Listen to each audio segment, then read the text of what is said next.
My name is Shakiya. This is me trying to record this again.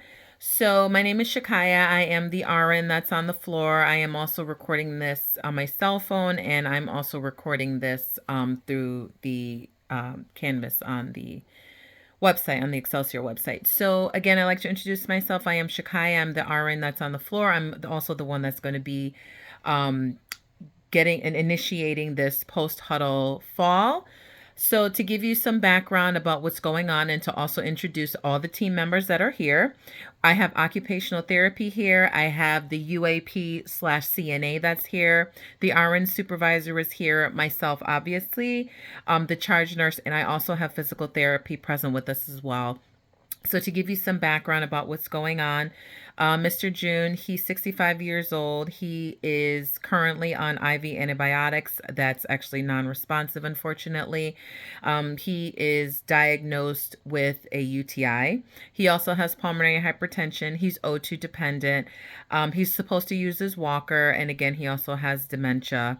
Mr. June he's unsteady on his feet and he has difficulty standing. Because of that, while he was getting assistance at home, he had sustained his first fall when he was with his daughter, when she was trying to help him use the restroom.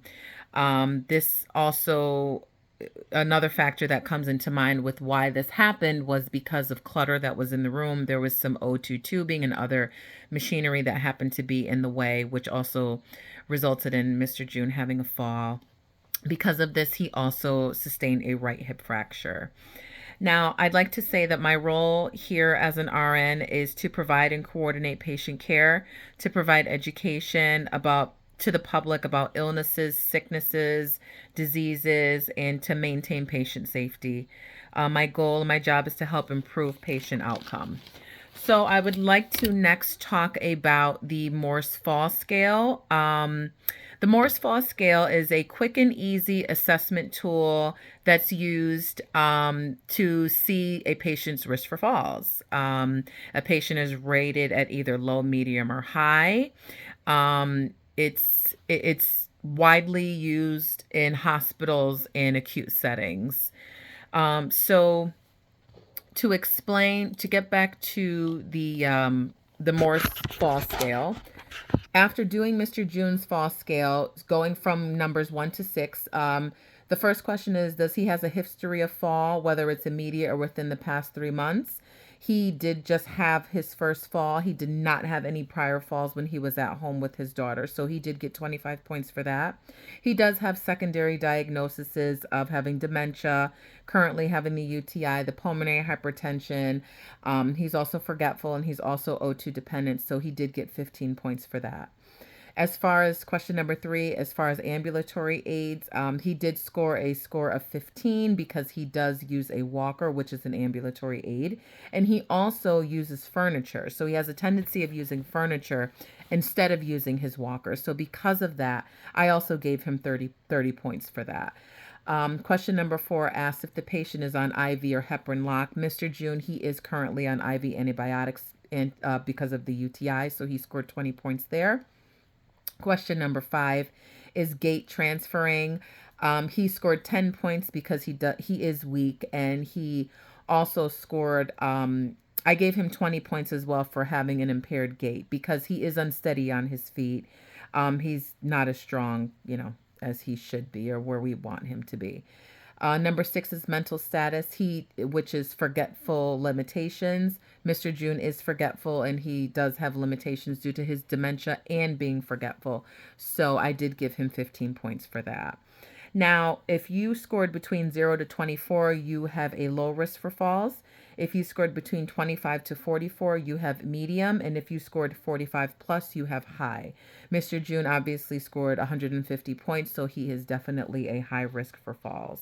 I also would like to point out that a patient's medications can also be the reason why they do have falls. This patient does have some secondary diagnoses. So, I mean, having the pulmonary hypertension, which obviously lowers one's, blood pressure in their lungs. And I know I know specifically because I also have pulmonary hypertension, that actually the medications, they do have some serious side effects. So I wouldn't be surprised if the medications that he's on also is risk factors for why he's falling.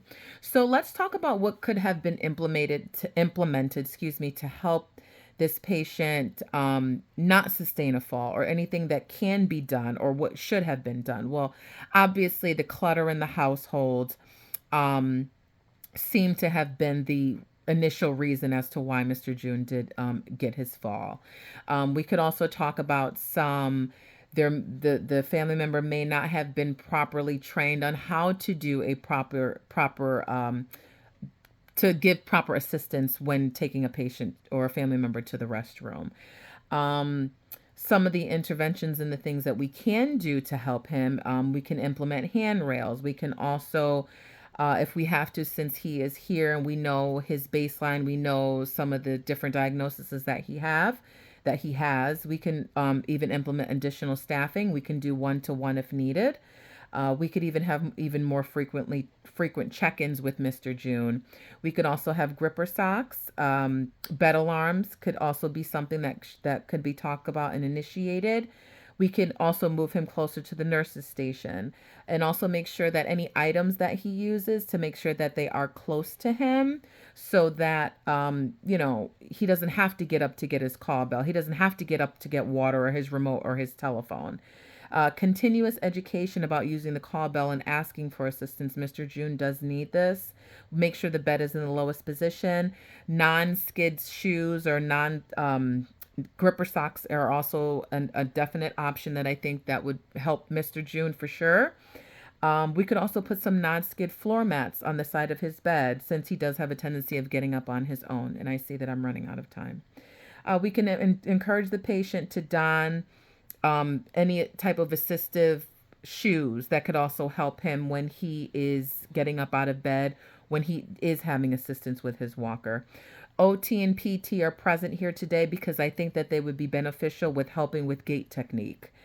As far as being at home, I could also help the family member improve help and support in the home, familiarize the patient with the layout of the room in the hospital and when he is at home, and also teach how to safely ambulate at home, and also get handrails and any other help at home that might be beneficial to the patient. So I hope I did okay. Again, I've filmed this 5 times and it's not working, so that's why I'm doing it on my cell phone and also here. So thank you very much.